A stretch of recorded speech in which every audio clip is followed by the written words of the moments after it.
Hello and I welcome you to my video class on concrete technology, and today we are mainly discussing about a special concrete. So in the special concrete it is geopolymer concrete, and we are discussing mainly about the geopolymer concrete, and we'll see the content of geopolymer concrete of today's lecture. So here we are mainly focusing on introduction part of geopolymer concrete, composition, which are the different material used for preparation of geopolymer concrete, then properties of geopolymer concrete and where they are using the geopolymer concrete with applications, then references. So now we will understand what you mean by geopolymer concrete and how it is differ from normal concrete of Portland cement concrete, right? So geopolymer concrete is an innovative, see, it is innovative means it is a new concrete and eco-friendly construction material and an alternative to the Portland cement concrete. So here you have to focus. One is traditional method or normal method of concreting is Portland cement concrete, right? So but it is a alternative to the Portland cement concrete, and it is a innovative means new technique and eco-friendly. So why it is called as a eco-friendly? Because whatever material we are using for Portland cement concrete, so that makes the heat of hydration, and from that process heat of hydration, so heat energy will be generated, as well as carbon dioxide is also generated from the Portland cement concrete. So as per the research, they are telling that 1 ton of the cement produces 1 ton of carbon dioxide. So that is not a eco-friendly. So if you compare geopolymer concrete, it is a eco-friendly and innovative method. Why? Because we are not using cement material or Portland cement material in the concrete preparation. Then we'll understand what kind of different material mainly they are using and how it is differ from Portland concrete, right? So here geopolymer was the name given by Dewitt in 1978 to material which are characterized by chains or networks or inorganic molecules. So actually it was discovered in 1978, and actually they had given that inorganic molecules. So why they called inorganic molecules? Because we'll understand. So here geopolymer cement concrete is made from utilization of waste material. So here you have to focus. Here it is utilization of waste material. So waste material is fly ash. So as I told, fly ash, right, is one of the waste, solid waste material, as well as ground granulated blast furnace, ground granulated blast furnace slag, right? And in short it's called as GGBS. So for next we are using the word GGBS for ground granulated blast furnace slag, right? So now we'll understand where we are getting the fly ash. So fly ash, the waste product generated from thermal power plant, mainly from thermal power plant. So where they are using coal as a fuel to make the to heat the water and to generate the steam for to rotate the turbines. And ground granulated blast furnace slag is generated as a waste material in a steel plant. So GGBS is generated as a waste from steel plant, and fly ash is generated as a waste from thermal power plant. So it has a disposal problem. So that disposal problem also we can reduce, as well as we can reduce the environmental damage from the cement or heat of hydration or emission of carbon dioxide, right?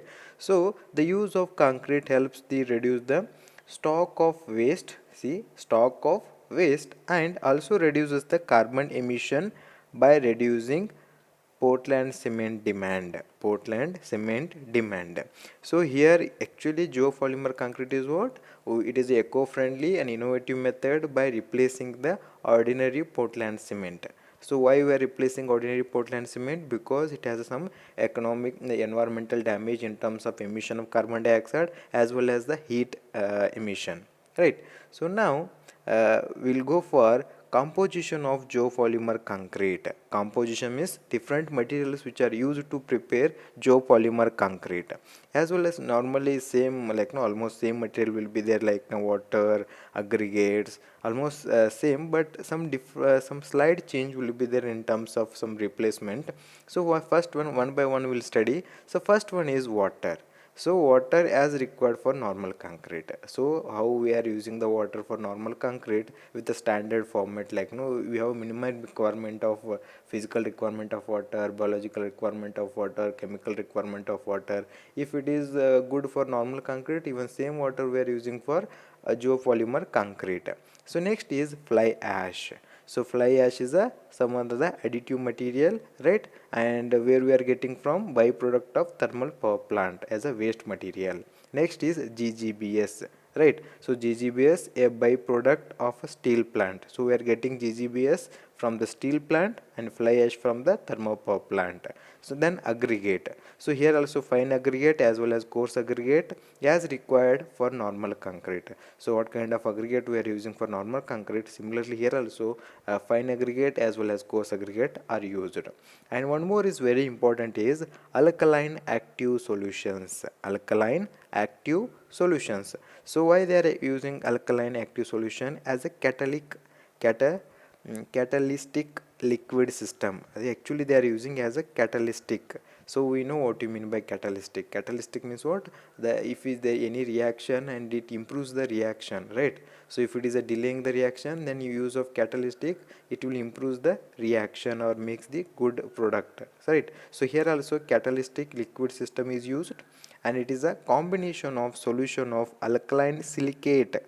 So it is a combination of that whatever catalytic liquid we are using, it is combination of alkaline silicate and hydroxide beside distilled water.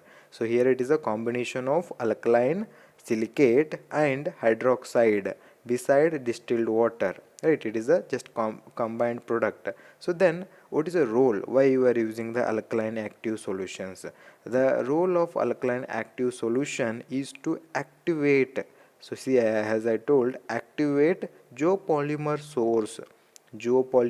source material containing Si, right, and Al, right. Si, right, now actually it is related to silicate and aluminum such as fly ash and GGBS. So actually it is used as a catalytic to make active geopolymer source material in a fly ash as well as in a GGBS. So when it is mixed active, then only you can get a good concrete. You can see in the image water here used and activators as a catalytic system. Then we are using fly ash, then GGBS, then aggregate, spine aggregate and coarse aggregate. So then we can get a geopolymer concrete like this, right? So next, properties of geopolymer concrete. So in this actually we are compared with the normal concrete, whatever concrete we are getting the results with the Portland cement concrete, with that it is compared, and we are comparing with that and we are getting some properties. So first property is compressive strength of geopolymer concrete have found up to 70 MPa or Newton per mm square.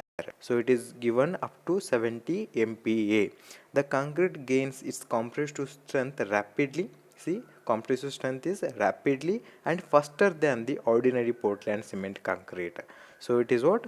Faster and rapid with ordinary Portland cement, correct? So we have a compressive strength of 70 MPa, and as well as comparatively with the ordinary Portland cement, it is faster and rapid compressive strength. It means that good property for civil engineering. So then drying shrinkage. So drying shrinkage of is much less compared to cement concrete. So comparatively with the ordinary Portland cement, it is much lesser compared to with Portland cement concrete. This makes it will suit for thick this makes it will suit for thick and heavy restrained concrete structure members because of less drying shrinkage. It suits for thick and heavy restrained concrete structure members. Next property is heat of hydration. So heat of hydration, it has low heat of hydration in compare with cement concrete. So as I earlier told, because of the replacement of geopolymeric material of fly ash and GBS, it reduces the heat of hydration. that, and it has a less heat of hydration or low heat of hydration with comparison of cement concrete. Next is fire resistance. The fire resistance is considerably better than ordinary Portland cement based concrete. So fire resistance is better than normal concrete. So one is fire resistance considerably better than ordinary Portland cement based on the concrete. So next is chloride permeability. So chloride permeability is this concrete has chloride permeability rating of low to very low. So chloride permeability is what? Low to very low, almost negligible as per the ASTM 1202C, and it offers better protection to reinforcement from corrosion as compared to traditional cement concrete. So due to low permeability, low chloride permeability, it offers a better protection for corrosion of reinforcements in the concrete. So then when it is giving the good protection for reinforcement of concrete, then durability of the structure will be more. So next is acid resistance. So this concrete has found possess very high acid resistance when tested under the expose up to 2% and 10% sulfuric acid. So they had tested in laboratory up to 2 and 10% of sulfuric acid has shown a very high acid resistance comparatively with the normal concrete. So compressive strength is more and faster and rapid. So drying sinkage is comparatively less, right, and heat of hydration is comparatively also less, fire resistance is more, chloride permeability is less, right, low, and acid resistance is also very high, right. So next, applications of geopolymer concrete. So applications means what, where they are using, right. So application is same as cement concrete, means wherever we are using cement concrete, same way we are using geopolymer concrete. However, this material has not yet be popularly used for various applications.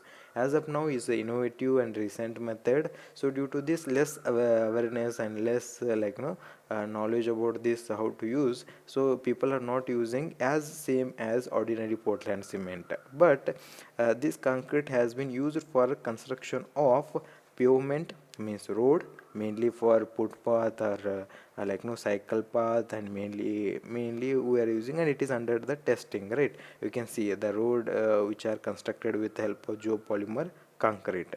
Next is retaining wall. So you can see in the image, it is what, retaining wall to retain the earth. So even they are using for retaining wall, right. Retaining wall means what, it is to prevent the falling of earth material, or you can call landslide, or even you can retaining wall which are constructed in a guard section to retain the earth material, and it is protecting the road from landslide. Next is water tank, construction of water tank. Then pre-cost bridges, you can see pre-cost bridges, even they are using for to make the PSC materials, right. So next is RC pipes, reinforced cement pipes. You can see here it is the pipes which are prepared with the help of geopolymer concrete. Next is structural infrastructure. Structural infrastructure means what, we are constructing with the steel material, right. So structure is constructed with the steel columns or steel something with the steel material, with the framed material. So then to fill the structure, even they are using to fill the structural infrastructure in between. So then underground stormwater drains, even they are using for underground stormwater drains, and as well as the drainage pit, and so many applications, but comparatively less aware than the normal cement concrete. So these are my references to prepare this seminar, this presentation, and for more information you can visit these websites and this textbook, MSAT textbook. So thank you for watching my video.